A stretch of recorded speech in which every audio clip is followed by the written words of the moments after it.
Okay. So the card that's come up for you this morning is, or this afternoon, what you get by achieving your goals is not as important as what you become by achieving your goals.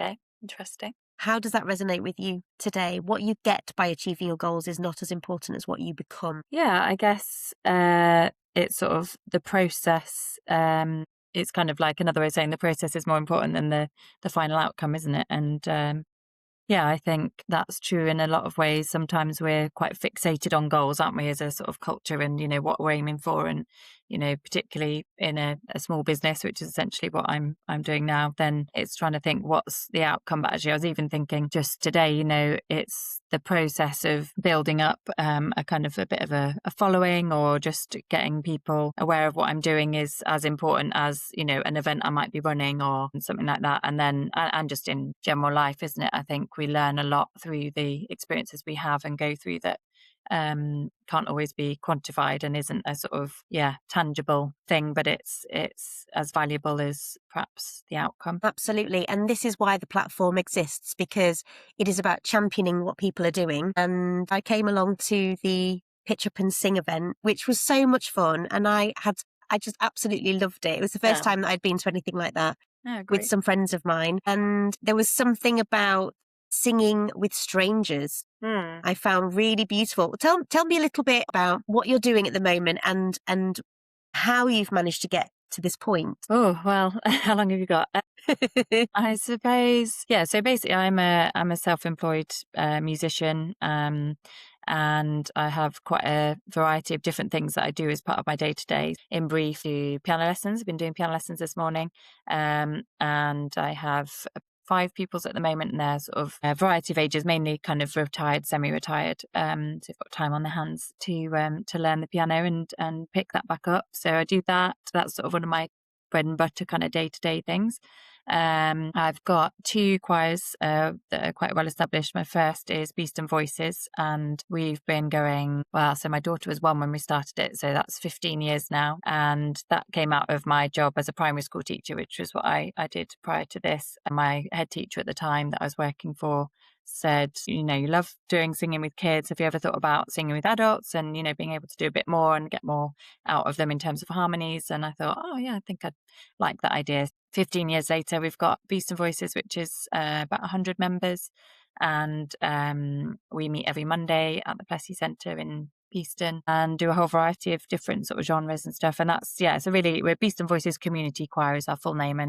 And it is a real community, a really lovely group of people that, come together each week and sing, and obviously do concerts and bits and bobs as well. And then I've got my youth choir, which kind of came out of that, Beast Voices Youth Choir, again, because I love working with kids. I've been a primary school teacher for, well, it would have been, 20 years, and then was a youth worker prior to that, trained as a youth worker. So I've always had a passion for working with young people, and sort of started more informally in that setting, and then ended up doing primary teaching and specialising in music. So that was great because I really got to share my passion of music with kids who on the whole were really kind of open to that and lapped it up and had lots of fun doing that. The reason I came away from that is because I had a few issues with my voice, and that sort of, I think it was just one of those things, a bit of a timing thing, where actually I was getting to a point with teaching, which I think sadly a lot of teachers get to, where I kind of felt like, oh, so we're, they're calling it something new, but we're sort of reinventing the wheel. I think I'd just got a little bit weary of the education, kind of formal education side of things. So it coincided with that and these issues with my voice, and decided it was time for a bit of a change. And I didn't want to give up my choirs and the stuff that I had outside of school, but I knew that I couldn't sustain all of it with my voice. Stepped away from that.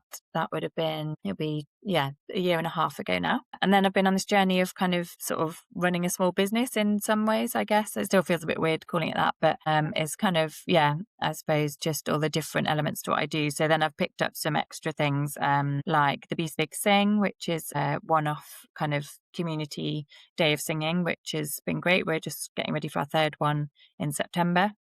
And that's hosted by me and Beast Voices. So again, a bit like the Pitch Up and Sing, but I guess a longer, kind of more extended event, because it's a whole day. It involves good cakes and refreshments as well. and then people delivering workshops. So have different people coming in with different skills and different sort of genres again to deliver a workshop, and people choose from those. And then um yeah, we have a big thing which is a bit like the pitch up and sing kind of Mm. idea where everyone sings together. um and then I've got a daytime singing group called Just Sing Beeston, which is great, and again, lovely little community where we have a different theme each week. So I've done, gosh, these 90s, Beatles, Queen, girl bands, boy bands, all sorts. And that's quite a small group at the moment, but really lovely mix, and people that have really valued that, who haven't sung before at all and haven't done anything like that before. So it's quite different to my choirs, which are, perhaps more for established singers. So yeah, that's sort of in a nutshell. In a nutshell, a whistle-stop Yeah. tour. Yeah. Of what? And there's a few things that I want to pick up on. So the first thing is you're saying it's difficult to say, or as business in this, I'm now developing a business. And I think as educators, we just feel like we are so pigeonholed, aren't we? And then to imagine ourselves doing anything else is quite tricky. How are you finding the strategy building and the vision of the business? How is that all sort of coming together now? Are you working with a coach, or is it just sort of very organically developing? Yeah. Yeah, probably mainly organically. I What do I do now? But yeah, my husband used to run his own business before he's actually a head Okay. teacher.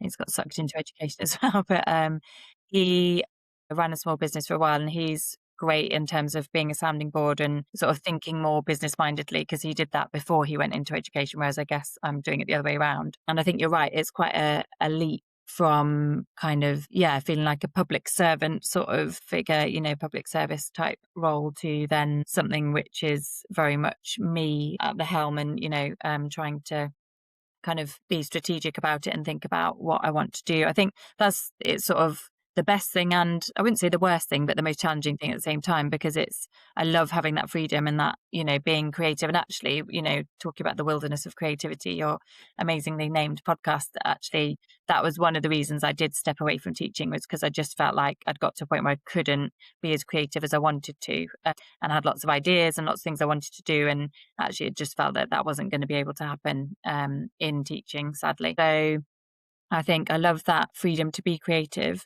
but at the same time, that pressure of actually, but this is my job, I need to kind of be strategic. I need to make sure there's a plan, and, the finances are kind of coming in alongside that is a challenge. So yeah, I think I'm very much learning as I go. And I think I went on a really useful course, which was a sort of business coaching course, and was really amazed actually at how relevant it was for all the people in the room, which was, a complete mix. Like, I was sat next to somebody who was, had, I think, a plumbing company, another person who was in HR, another lady who has a kind of declutter your house and your life sort of, company. And so, but it was, the things that this guy was saying were really relevant and really helpful about just, sort of goal setting.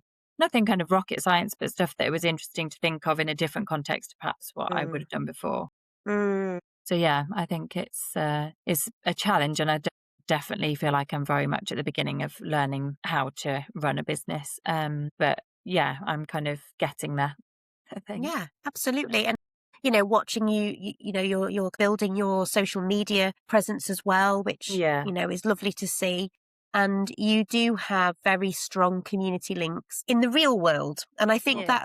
that's part of it, isn't it? It's Yeah. it's all very well and good trying to go out there and create content, but if you're doing the work with people in front of you, then that obviously helps build the community online as well. But have you always sung? Have you always played instruments? Like, what was it about music that just lit you up? Because as a fellow musician, as a singer, there is just something about it, isn't there? And Yeah. I just wondered what that was for you, if any earlier memories that you had about music. Yeah, so I think, yeah, my dad is really musical, and probably has been my biggest musical influence. We've always, growing up, we always had music on, and quite a range of music as well. So I love classical music, and he is very into classical music, and we sort of shared that passion. But also, we'd have ABBA, Cliff Richard, Love Cliff. swingle singers, just a real mixture of stuff. And I think from an early age, that kind of just gave me a love of music in general, and sort of an awareness of the richness of different genres, and, you know, a real variety of music, and that I sort of interacted with. And then he's a pianist as well. So I started learning piano at age 7, and just loved that really.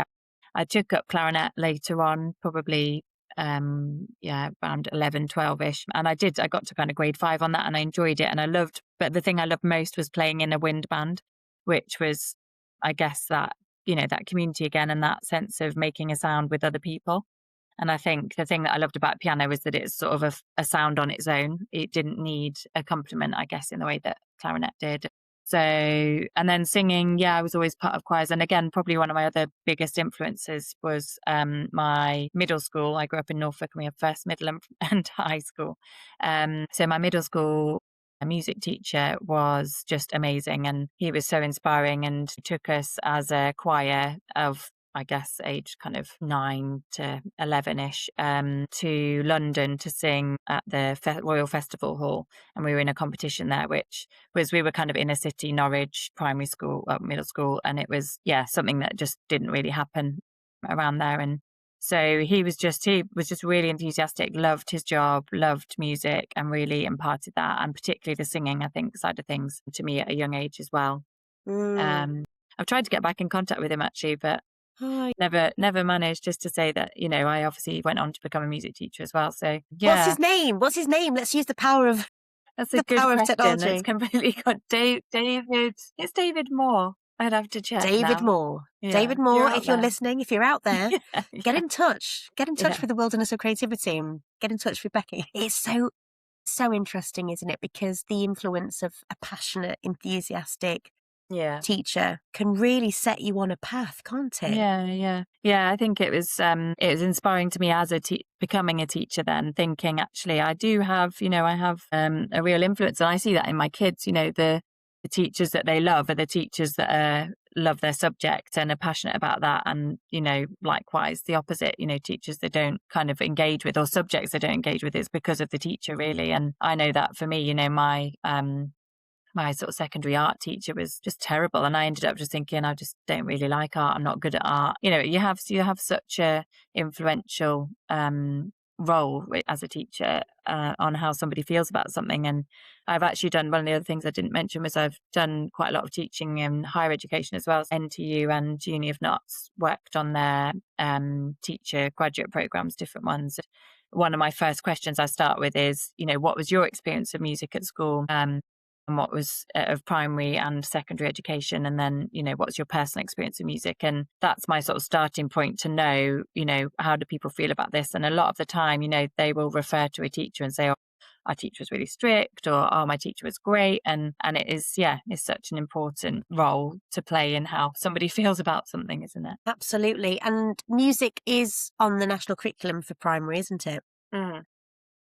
So there is that time dedicated to music in the curriculum. Can you give us a little insight for those people who are listening who perhaps have not really thought about this for a while, the impact that has on the children's learning in school, in other subjects, and in the wider community of the school? Yeah, so I mean, obviously I'm a big advocate of it and of the impact it has. And there's been numerous research, you know, over the years from people about the knock-on effect of quality music education on all other areas in the curriculum. You know, for a start, listening skills are so key and such a big part of music that just at a very basic level, you know, if you're a good listener in music and you've got a good ear, then you generally are good at listening. Things like languages, there's a real link between people that are good at music and that are quite good at languages, because you've kind of got that ear of listening to nuances in how words are said, or, you know, just a different kind of listening, I guess, a slightly more focused listening.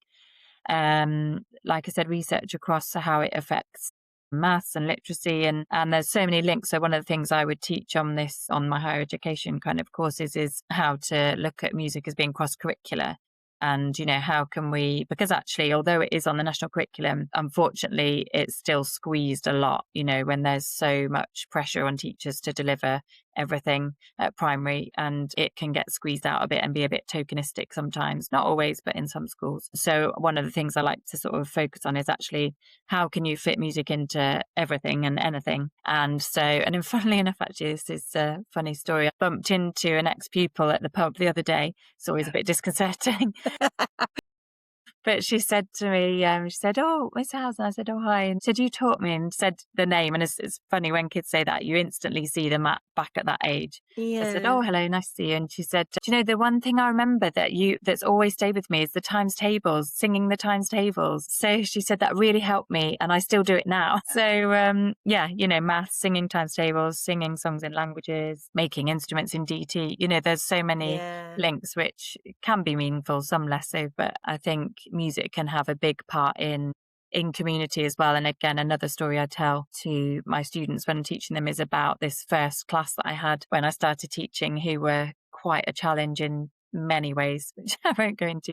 I kind of, as an NQT, a newly qualified teacher, I thought, how am I gonna do this? How am I gonna win these kids round? There's a lot of behaviour challenges, and we had children with English as an additional language. These twins came in on about day 2 of my time with the class, and they had no English whatsoever. And I thought, well, music's what I do best, so I'm going to try and use that and to sort of bring these kids together. And actually, it was amazing because, you don't need language for music. Things like body percussion and rhythm and even repeating back a tune or a melody, you don't need to speak the same language as somebody else. So yeah, I quite quickly kind of got them on board with some kind of cool body percussion stuff, and we performed it in front of the rest of the school. And you could see this class that had got this sort of reputation as being a bit of a nightmare, just starting to kind of be like, oh, well, actually, this is quite good. We sound quite good. And everyone else thinks we sound quite good. And it was really lovely to see how singing and music can just bring that sense of community and bring people together and yeah, break down barriers, I guess, often there as well. Yeah, I was thinking kind of finding what we have in common Yeah. and Yeah. feeling like you belong in that group, in that moment. Yeah. And, something about self-worth, self-confidence, Yeah. being having such a reputation as a class can be so damning, can't it? It can Mm. really, get to the seed of a group. So it's Mm. actually about changing that Mm. and giving them opportunities to flourish Mm. and to shine. And I think that's so important. And I think, we can also do that within community work as well, Mhm. especially with people being so busy and not having actually a lot of time to come together. Mm. Singing and creating music together can be so powerful. Yeah. What do you take away from those moments? And have you got things up and coming? I know you mentioned something in September, but have you got anything that you're really excited about that will see the communities coming together? Yeah.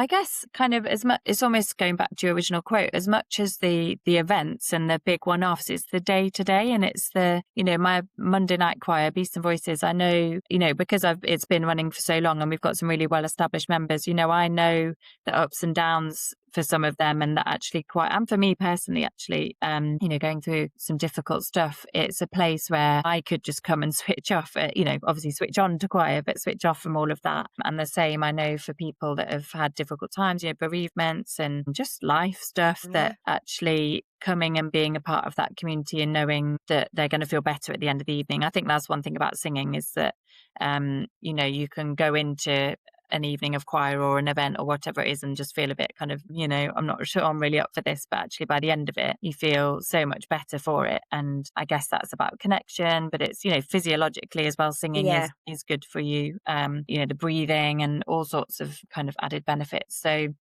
I think for me, I'm always excited about events, but actually I love the, week on week kind of, we get something from that and enjoy that. But yeah, we're kind of often working towards something. So our Beast and Voices has got our summer concert, which is on, let me get the date right, Monday the 14th of July, 30th. Okay. And that's at St John's in Beeston, and we often have our summer and Christmas concerts there. And the Christmas ones are always packed, and I think everyone loves a good Christmas choir concert. Definitely. So yeah, we've got our summer one coming up, so we're working towards that at the moment. Talk to me a little bit about that creative process of figuring out the harmonies, of Yeah. working out the arrangements, because obviously we had 2 songs. There was a mashup Mhm. at the Pitch and Sing that I went to. Yeah. So how do you approach a song, and how do you approach that arrangement? Yeah, good question. It just happens, Lucy, of course. Yeah, it's, I suppose it's like any creative thing. I imagine, like I said, I'm not an artist, but, I think there are sort of, sometimes it comes in fits and starts. And I was talking to my sister-in-law who's sort of just dipping her toe in with writing, doing some writing at the moment and writing a book. And we were just talking about how, sometimes you wake up and you're in the zone and you're like, yes, I'm like on fire. I've got loads of ideas and, Yeah. I can see how it's all going to come together. And then sometimes it's just days where you're like, I can't quite, it doesn't quite fit. It doesn't quite work in my head. So I think it's like a lot of creative things where there are kind of fits and starts of, it coming together easier. But generally what I do is I just listen to a lot of music. So I have music on most of the time.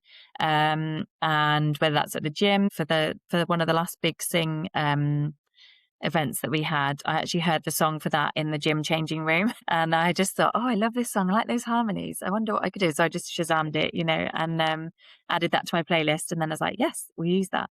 And so sometimes it's like that and it's a bit of a kind of moment. And then I work out what I'm going to do with it. Other times it's a bit more that I have a playlist. So I've currently got an ideas playlist where I might have songs that I think I definitely could do something with that. I could take a snippet of that, if not the whole song. And then I just sort of mull it over really. And a bit similar to how I do my Just Sing sessions where I'll have a theme in mind, but it'll just involve listening to some songs for a while. And as I'm listening to them, I start to pick out different things and start to hear different harmonies. I guess, again, a bit like when I was teaching kids to listen because, we listen to music all the time in the car, when you're in the shower, you might have the radio on or something, but we don't really listen. We're not really picking out, the bass line, or we're not hearing all the backing vocals, or we don't necessarily notice there's a string section in the background for that bit, or there's some synths, or, whatever it is. And so it's actually just listening more intentionally. So I guess once I've kind of got my song, I then really sit down and kind of listen to it very intentionally and think, right, how would I do that? So for example, the last one we did, It's My Life,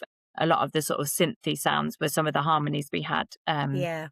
And then, yeah, I love a good mashup. So it's kind of thinking Loved it. sometimes, yeah, what am I going to mash up? Well, you're in for a treat. The next one's a bit of a curveball, but Oh, it's, yeah, I like to sort of bring something else in, and it's kind of keeping your audience happy as well, I guess. Yeah. With choosing one song, it's always a risk that, not everyone's going to like it. So if you can throw a little bit of something else in, yeah. that might help. But That's yeah. right. And it's a little bit like business development as well. You're not going to please everybody, but you've got to try and cover most ground, haven't you? And it's interesting that you talk about the creative process in the sense that ideas sometimes drop in, and then other times you just like forcing a creative idea. But what do you do when you are hitting that brick wall?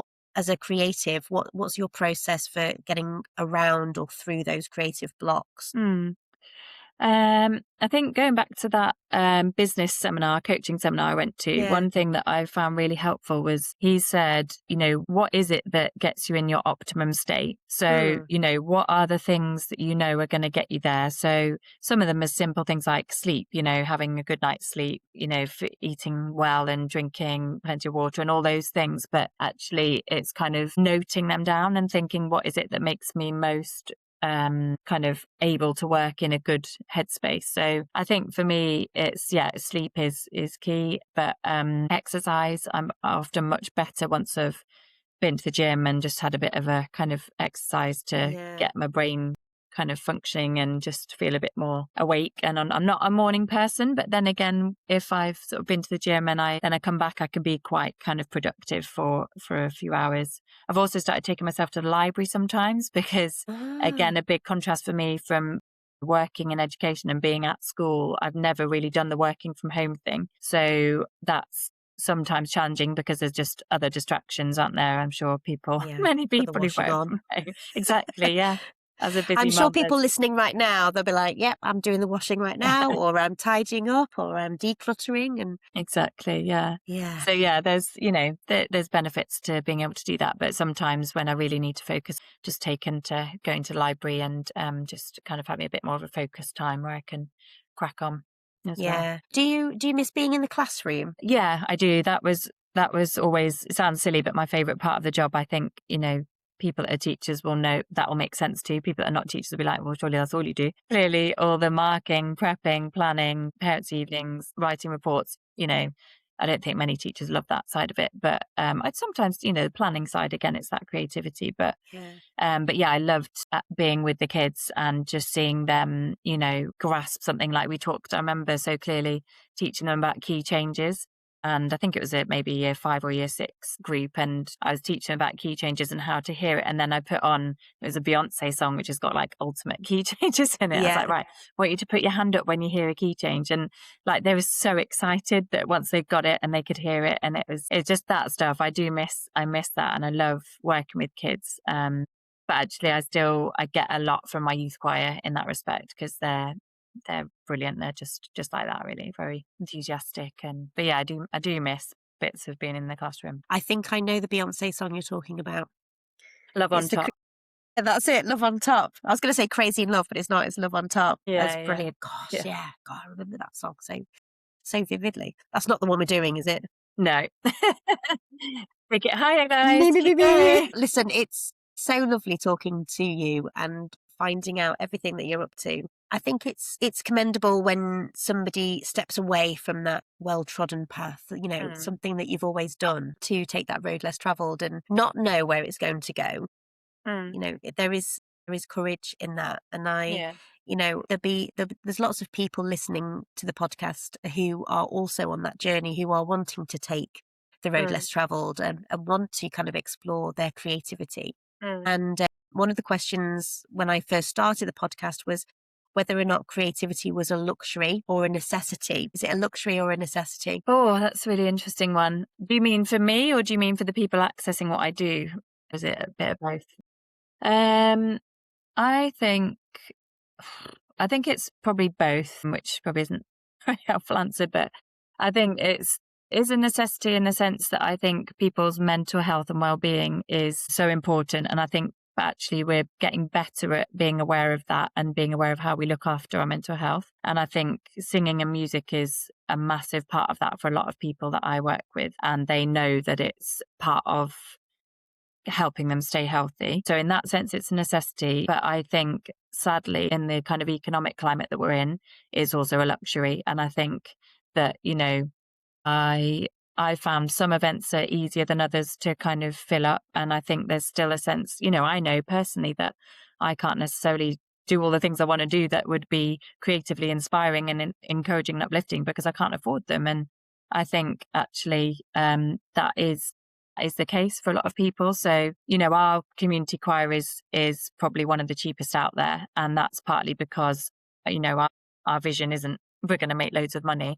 It's actually to be a community choir and to be accessible. And so, we've kept our subs very low and have been very reluctant to ever kind of put them up because we haven't needed to. And also because it's about people coming along and finding that community. And it is a necessity for a lot of people. And so we don't want to shut people out of being able to access that. But yeah, I think there are other events that are on that are perhaps are more of a luxury and perhaps not everyone can access. So yeah, bit of a mix, I think. It is. And if you look ahead now, maybe not towards like the end of the path, wherever this is going to take you, what would you like to be doing in a year's time, in 2 years' time? Where are you imagining this path taking you? I think just feeling more established in some of the events that I'm doing. So, both my choirs that I've mentioned, the adult choir and the youth choir, are well established now and they, tick over and don't kind of need a lot of my time in terms of how I develop them because they are developed already. They're already established. So obviously there's time in, the repertoire, the new repertoire and all the day-to-dayness of them. But I think I'd like to get to a point where some of my other ventures, I feel like that, feel, well established. And I think partly that's down to me and having a bit of an overview. So the other day I kind of finally got around to doing like a year planner of actually what are my regular things that I have in, and how do they fit in with the other things that are already going on. And Christmas, for example, and the lead up to Christmas is just a bonkers time because there's just so much musically going on, loads of concerts, and we get asked to do a lot of performances. So it's kind of me being a bit more strategic perhaps about that, and just but starting to feel like, for example, the Pitch Up and Sing is a regular fixture for people. It's something that Yeah. people know is going to be on every other month. And likewise with my Just Sing, actually, when I think back to Beast Voices, we started with 12 people. And actually my Just Sing is about kind of averaging 12 to 15 people. I'd love to see that grow as well. So I guess growth, any business, but also from a community point of view, is to grow things and try new things as well. We've been asked to do like a flash mob at a wedding in October. Really? Yeah. So it's sort of, I love that there's also that side of what I do, that suddenly something will come in that's completely different that I haven't planned for, and having that space to still accommodate those things a bit as well. Yeah, and flex your creativity. Yeah. Yeah, Definitely. for you to feel creative and, that freedom that we lose, I think, when we're in education because the system Yeah. squeezes it Yeah. out of us. So I'm pleased that you're going to be able to embrace that for yourself as Yeah. well. Yeah. Thank you so much. Thank you so much for spending time with me in the wilderness.